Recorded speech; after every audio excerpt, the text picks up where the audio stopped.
बजाई।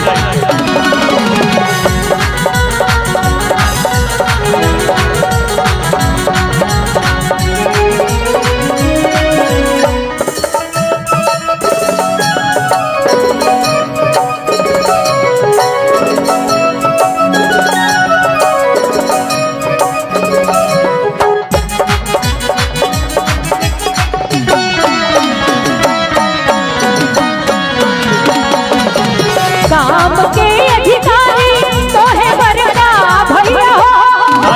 काम के अधिकारी तो है छोटका भैया हो, आहो बड़का भैया हो, भैया हो दस पुकार सुनाए दियो,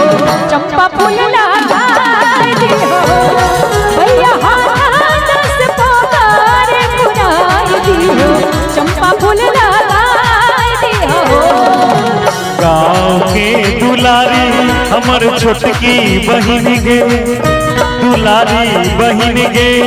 तोरा हाथे जैसे पोखरी खुनाई देबो,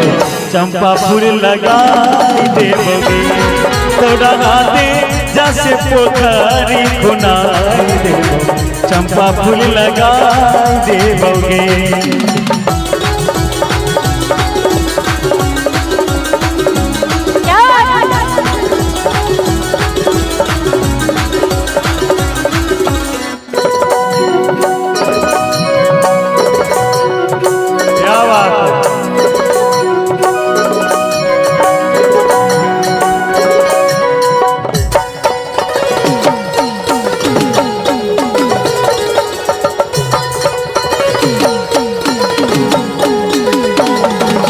भैया लढ़ायल हो जोहार गाधु है,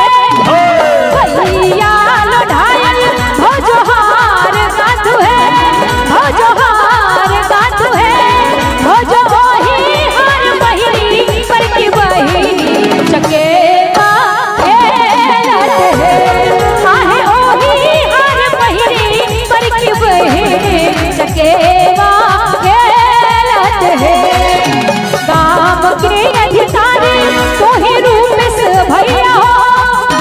काम के अधिकारी तो है रूपेश भैया हो, आहो गुलशन भैया हो, आहो सुमित भैया हो, भैया हाथ दस पोकार खुनाई दियो, चंपा फूल लगाई दियो, भैया हाथ दस पोकार खुनाई दियो, चंपा फूल गाँव के दुलारी हमर छोटकी बहिन गे, बड़की बहिन गे, तोरा हाथे जैसे पोखरी खुनाई देबो, चंपा फूल लगाई देबो, तोरा हाथे जैसे पोखरी खुनाई देबो, तुलसी गाछ लगाई देबो गे।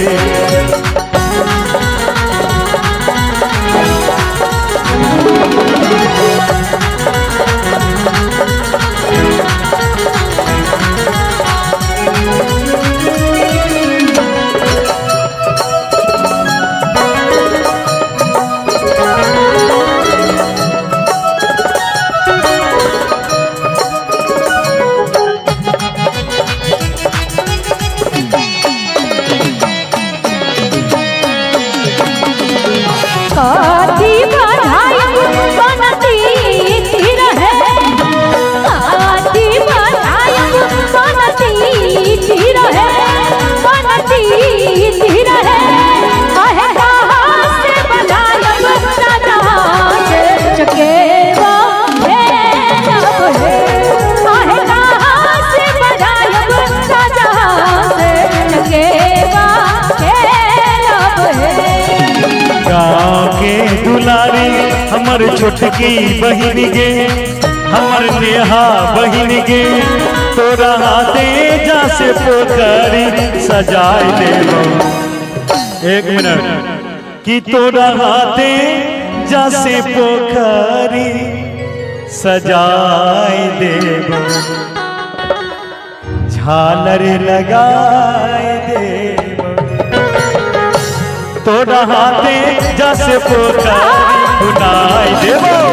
झालर लगाई तोरा हाथे जैसे पोखरी खुनाई देबो झालर लगाई देबोगे